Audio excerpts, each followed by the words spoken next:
va commencer à 10h30.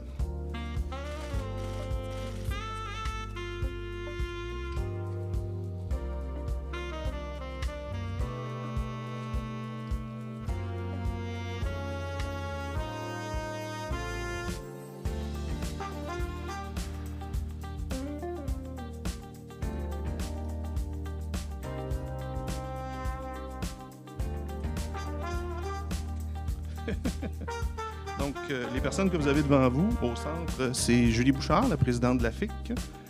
À droite, c'est Annabelle Baudry, qui est une infirmière qui a subi du déplacement. Et à gauche, c'est Tracy Baudouin, qui est une infirmière qui, elle aussi, a subi du déplacement. Une note pour les journalistes. Donc, évidemment, si vous voulez parler des témoignages, de ce qu'elles ont vécu, les deux infirmières peuvent vous parler de ça. Mais si vous souhaitez parler d'enjeux plus larges, comme la négociation, les relations avec le gouvernement, ce genre de choses-là, ces questions-là doivent être dirigées à Julie Bouchard. Madame Bouchard, ça sera votre tour.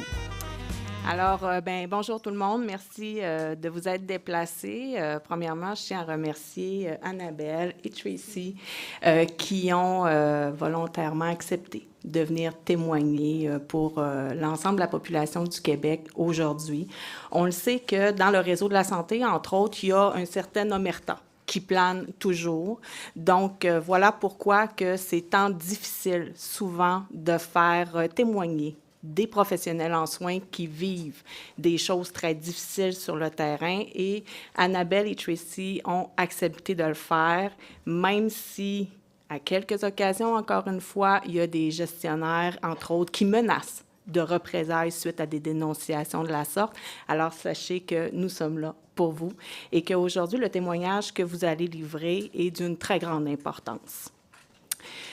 Très grande importance parce que ce matin, ce qu'on veut parler, c'est vraiment du déplacement obligatoire. Le déplacement obligatoire qui fait en sorte que, de un, on n'a toujours pas d'entente de principe pour notre nouvelle convention collective nationale, qui fait en sorte aussi que le déplacement obligatoire met en péril la sécurité des soins qu'on donne à nos patients au quotidien, qui cause un stress supplémentaire également aux professionnels en soins qui subissent de manière, je vais le nommer comme ça, de manière très cavalière, cette obligation-là de se déplacer vers un autre centre d'activité ou encore vers un autre établissement de santé. Ce qui peut aussi les pousser également vers un congé maladie. Donc, est-ce que c'est quelque chose qu'on veut? Évidemment que non. Ce qu'on veut, c'est que les gens qui soient en maladie reviennent dans le réseau pour pouvoir avoir plus de professionnels en soins pour donner les soins à la population. Également, on fait face aussi à des retraites anticipées. Donc, plusieurs professionnels en soins avec beaucoup d'expérience, lorsqu'on leur nomme qu'elles vont être déplacées contre leur gré, disent « bien moi, ça suffit ». Je vais tout simplement devancer ma retraite. Alors, encore une fois, on perd des ressources tellement précieuses pour les soins qu'on donne. Et évidemment, sans compter celles qui décident tout simplement de quitter la profession. Alors, ça fait des mois que publiquement, on parle du déplacement obligatoire et le gouvernement persiste à en discuter à la table de négociation. Ce matin, ce n'est pas juste le déplacement obligatoire qui est problématique et de manière théorique qu'on veut mettre sur la table, c'est évidemment un témoignage. 2 témoignages, en fait. 2 témoignages dont chacune d'elles a vécu, avec le stress, l'anxiété, avec tout ce qui vient avec lorsqu'on nous oblige à se déplacer vers un autre centre d'activité. Alors, on a Annabelle, infirmière en psychiatrie, à qui on a obligé d'être déplacée en chirurgie. Sans aucun préavis et sans aucune formation.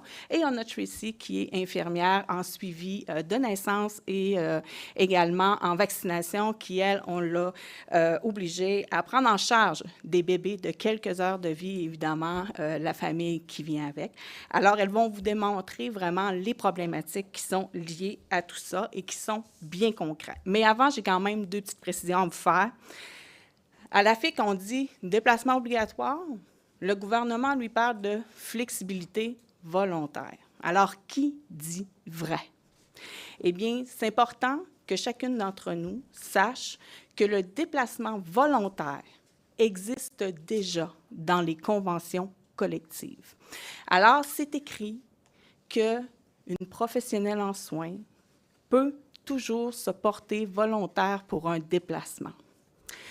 Mais le message que nous, on reçoit par contre du gouvernement, c'est on veut forcer les infirmières auxiliaires, les inhalothérapeutes et les perfusionnistes cliniques à être déplacés d'un endroit à l'autre, d'un département à l'autre, sans nécessairement avoir leur consentement. En fait, sans au préalable se poser les deux questions qui sont tellement essentielles. La première, est-ce qu'elles veulent être déplacées? Et la deuxième, est-ce qu'elles se sentent à l'aise d'être déplacées sur un autre centre d'activité sans avoir le sentiment de mettre en péril leur permis de pratique, mais sans avoir le sentiment ultime d'avoir peur de faire une erreur médicale sur un patient. Alors, ce qu'on veut faire, évidemment, c'est vous présenter un état de situation pour que vous, à la maison, vous compreniez c'est quoi la flexibilité que le gouvernement demande, parce que souvent, si on n'a pas une professionnelle en soins dans notre entourage, ce genre de choses-là, on ne l'entend pas, puis on pense que ça a donc bien du bon sens, ça, ce que le gouvernement demande de faire. Puis en faisant ça, on va venir sauver le réseau de la santé, puis en faisant ça, on va venir diminuer les listes d'attente, puis en faisant ça, on fait juste enfoncer encore plus profond le réseau de la santé publique et on est moins en mesure de donner des soins de qualité et sécuritaires à vous, à la clientèle à qui on donne les soins.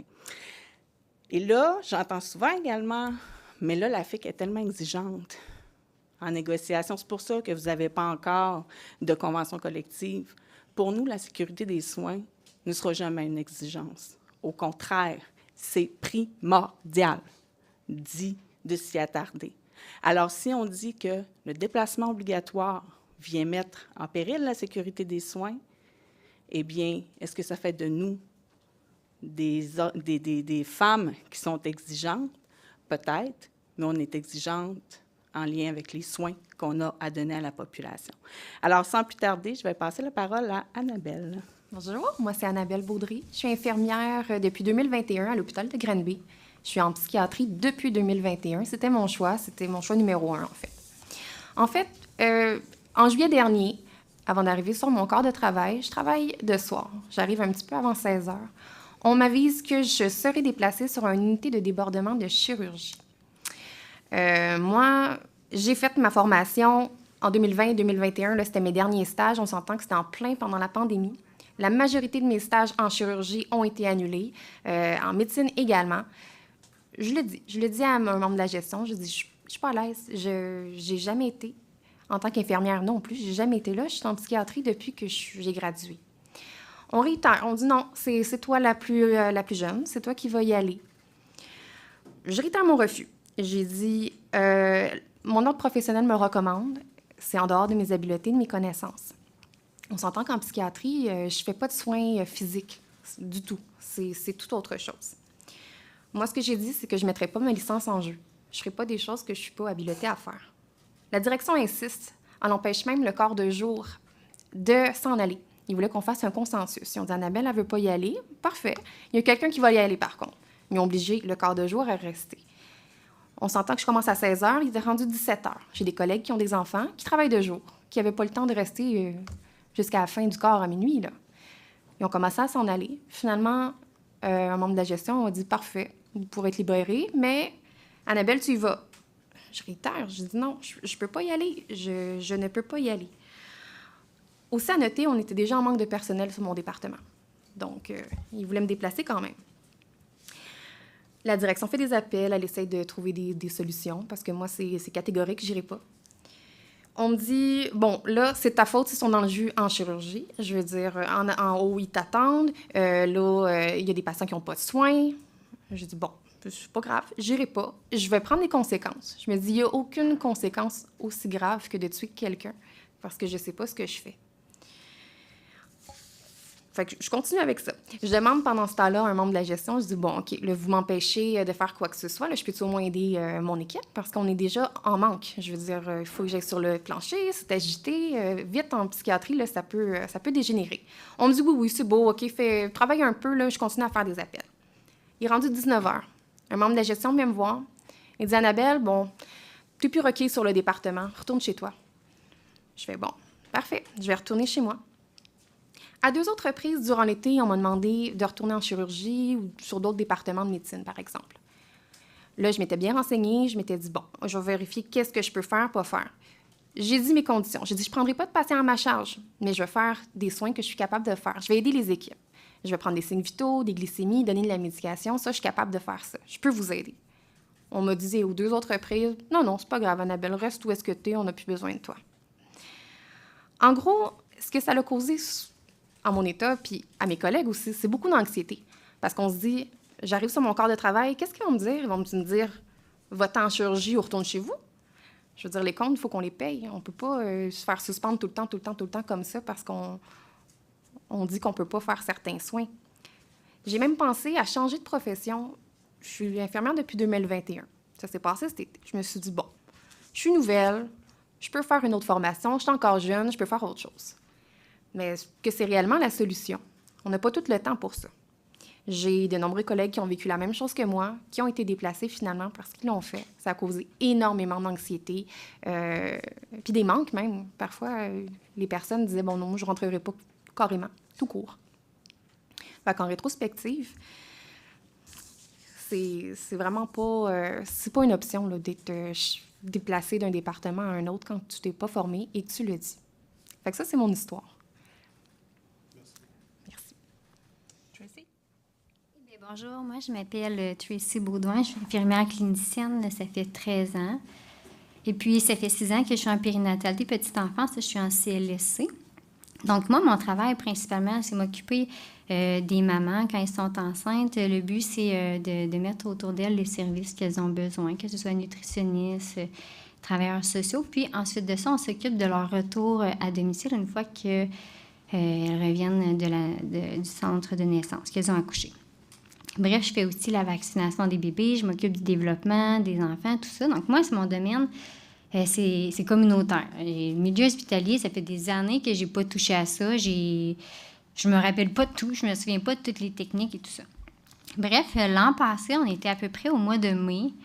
On est environ une dizaine d'infirmières qui se sont faites convoquer là, pour se faire annoncer que de la période de juin à septembre, on allait être déplacé sur l'unité de naissance.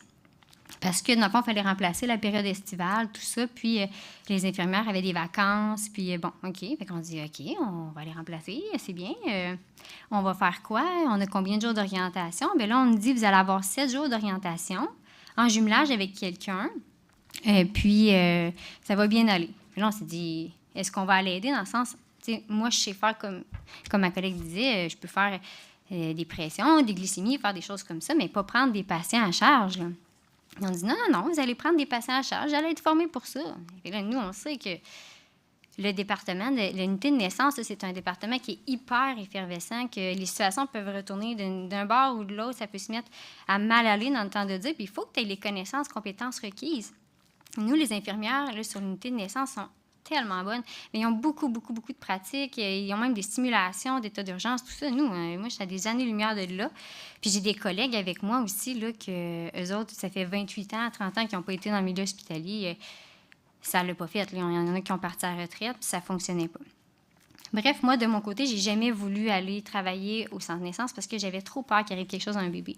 Puis je sais qu'il faut être allumé, tout ça. Puis moi, je suis plus en coaching, tout ça, pas en milieu hospitalier. Donc, bref, j'ai dû commencer à faire mon orientation et tout ça. Fait que j'ai été en jumelage avec des infirmières super bonnes et tout ça. Puis je me suis rendu compte que ça allait pas vers la fin de mon orientation. Où est-ce qu'il y a une journée, entre autres, ça bougeait beaucoup, ce département. Il y avait des mamans qui rentraient, il y avait des naissances, tout ça. Puis on nous a attribué une patiente à moi puis à l'infirmière qui n'avait pas très bien été dans la nuit, qui n'allait pas très bien encore au matin. Et puis, ils nous ont dit... tu peux t'en occuper, tu as une infirmière avec toi. Bon, parfait. Puis vers midi, cette infirmière-là, elle a dû quitter pour faire un autre travail sur l'étage. Puis là, on m'a mis en assignation avec une infirmière auxiliaire. Ça faisait 3 mois qu'elle était là. Donc là, on s'est regardé, on s'est dit, il là là, c'est précaire, là. C'est vraiment précaire parce que je me suis dit, moi, si cette patiente-là, elle complique, bien, je ne sais pas quoi faire. Si cette patiente-là, elle vire en hémorragie, je ne saurais pas quoi faire avec elle. Si on me dit « fais le massage utérin », j'ai vu ça en technique il y a bien des années, mais je ne saurais pas comment faire. Si on me dit « cherche le médicament là-dedans, donne-moi le médicament pour traiter ça », le temps que je cherche le médicament, OK, comment on donne ça? Je ne sais pas trop. Juste la pompe de soluté. Et là, je me suis dit, quand ça va mal, là, c'est pas le temps que ton infirmière soit là et essaie de chercher ses affaires puis qu'elle ait l'air perdue. Là. Puis là, c'est ça, je me dis avec l'infirmière, on s'est dit, ça ne marchera pas. Si elle décompense, ça ira pas bien. Heureusement, cette journée-là, puis on avait d'autres patientes à charge. J'avais une autre famille qui demandait des soins, tout ça. Puis cette patiente-là, je devais avoir une surveillance. Puis là, le médecin passe, hey, t'enlèveras tel cathéter, tu feras tel soin. Je sais pas comment ça marche, moi. Fait que là, je prenais des notes, je donnais ça à l'assistante. Écoute, je m'excuse, là, je sais pas quoi faire avec ça. Puis je voulais pas manquer des soins non plus, là. Puis là, il y avait toujours des cloches d'urgence. Tu sais, les autres sont habitués de travailler là-dedans. Les autres, c'est leur routine. Puis vraiment, je les admire profondément. Puis c'est ça. Fait que là, il sortait parfois de la chambre, il me disait hey, veux-tu appeler l'INALO? OK, on fait quoi par l'INALO? Il y a un numéro quelque part, là, je cherche ça, mais chaque minute compte quand ça va mal avec un bébé ou avec une maman. Puis moi, je me disais, hey, c'est dangereux, ça n'a pas de sens. Puis qu'est-ce qui m'a fait vraiment décrocher, que je me suis dit, non, là, ça n'a plus d'allure, c'est quand ma collègue du CLSC est arrivée sur le département. Puis ça faisait environ 2-3 heures qu'elle avait commencé, la panique prend. Elle dit, ça ne marche pas, je me sens pas compétente. Elle s'est mise à pas bien aller, à faire comme une genre de crise de panique, tout ça. Elle a dit, je vais appeler mon supérieur, ça va bien aller.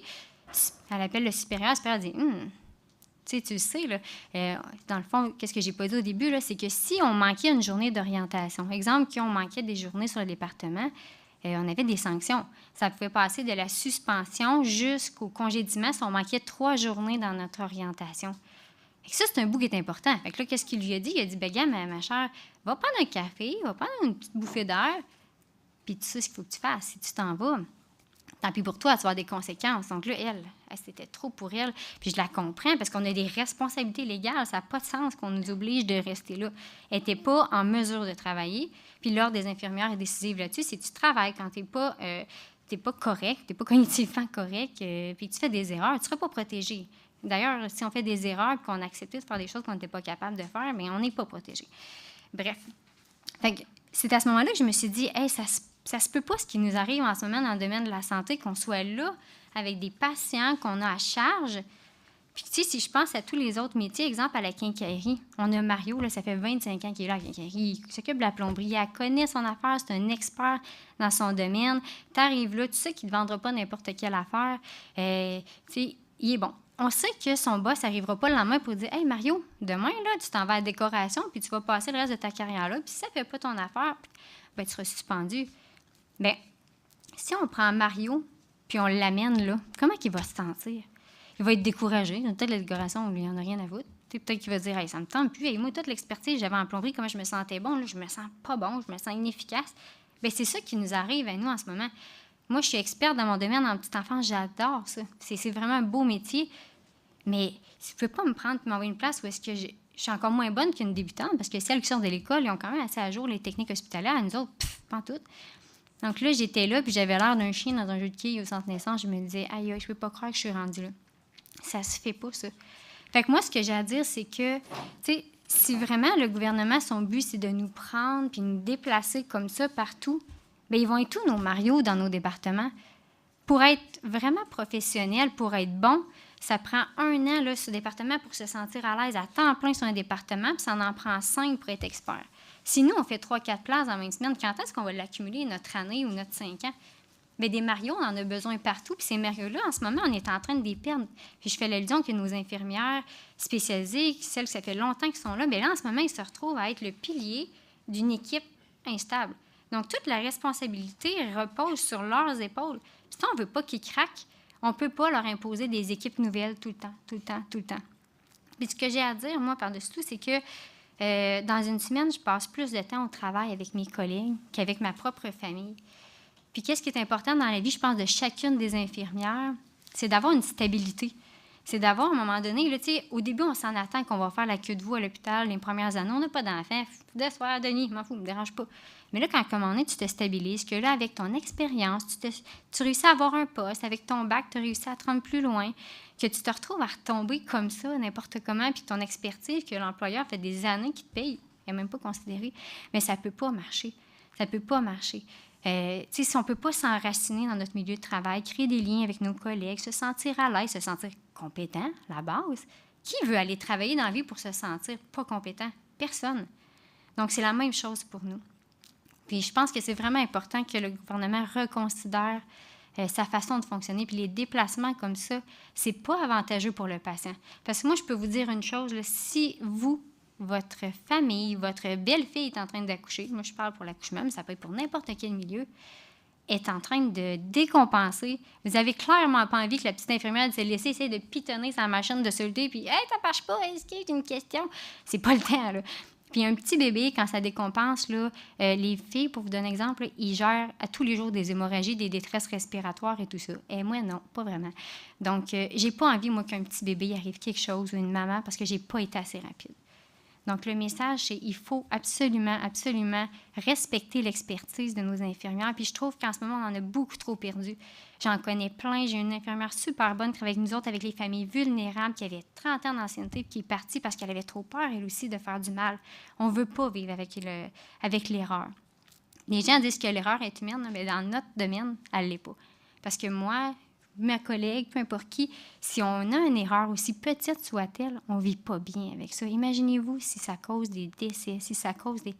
C'est impensable de penser qu'on nous fait vivre ça avec des sanctions, puis qu'on est à côté au pied du mur. Parce que l'Ordre des infirmières va décider, si on fait une erreur, puis qu'on n'avait pas les compétences, connaissances requises, on est dans le tort. Puis on a l'employeur de l'autre côté qui nous dit « tu n'as pas le choix ». Donc, moi, je voudrais vraiment que le gouvernement repense à sa décision, essaie de trouver une autre façon de structurer ça. Ça ne peut pas continuer comme ça, puis même avec les postes qu'on bouge, que tous les gens vont être déplacés partout, ça peut pas, les gens ne sont pas heureux là-dedans. Donc, on reçoit des lettres, là, nos collègues ils reçoivent des lettres à tour de bras. « Ah, vous venez de fusionner avec tel secteur, vous en allez là, Puis ils capotent. Il y a des filles, ça fait 25-30 ans qui ont des... Non. Fait que, bref, c'est ça qu'on veut parler, c'est ça qu'on vient dénoncer aujourd'hui, puis on vous remercie vraiment d'être là pour nous écouter. On ne sait pas si ça va changer quelque chose, mais notre message sera passé, puis on vous remercie beaucoup. Merci. Donc, vous l'avez très bien entendu. 2 cas. Par contre, ce n'est pas les 2 seuls, malheureusement, qui se passent comme ça dans la province du Québec. C'est régulier, surtout, et malheureusement récurrent comme histoire. Alors, expérience, expertise, c'est la base de tout. Pour pouvoir donner des soins de qualité sécuritaire à la population. C'est une forme de respect également envers les professionnels en soins. Et on le sait, là, quand on débute notre carrière, on le sait, hein, qu'on va travailler une fin de semaine sur 2, de jour, de soir, de nuit. On est au courant de tout ça, sauf qu'il y a des limites à accepter l'inacceptable. Quand on parle de déplacement obligatoire, d'aller à l'encontre de notre jugement clinique, notre jugement personnel, jusqu'où on est capable d'aller, jusqu'où on est capable de donner ces soins-là à la clientèle. Et également, ce qu'il faut comprendre, je crois, c'est que ce qu'on veut, c'est avoir les outils nécessaires pour donner des soins de qualité à la population. On ne devient pas une experte du jour au lendemain. Mais par contre, lorsqu'on a les moyens pour en devenir une, eh bien, on le sait que la personne qui est gagnante, c'est la personne qui est couchée dans le lit d'hôpital et également toute sa famille, et c'est ce qu'on veut faire.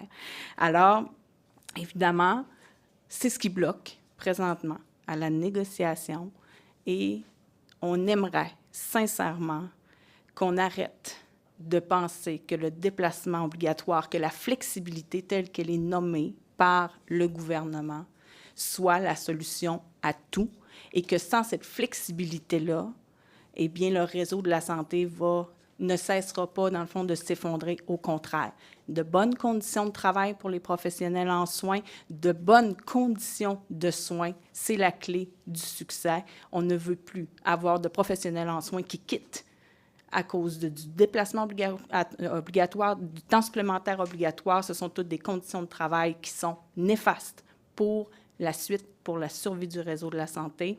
La gestion à court terme, comme le gouvernement veut faire, ce n'est pas la chose à faire. Au contraire, moyen terme, long terme, c'est là où on va avoir le plus de réponses positives, où on va être capable d'aller créer cette attraction et cette rétention-là. Donc, on veut que les professionnels en soins qui entrent dans leur profession n'aient pas le goût de quitter quelques années plus tard.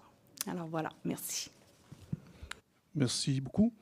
Pour la période de questions, il y a un micro juste ici, en avant. Je vous invite à vous nommer et à poser votre question. Je veux juste avoir une question. Oui.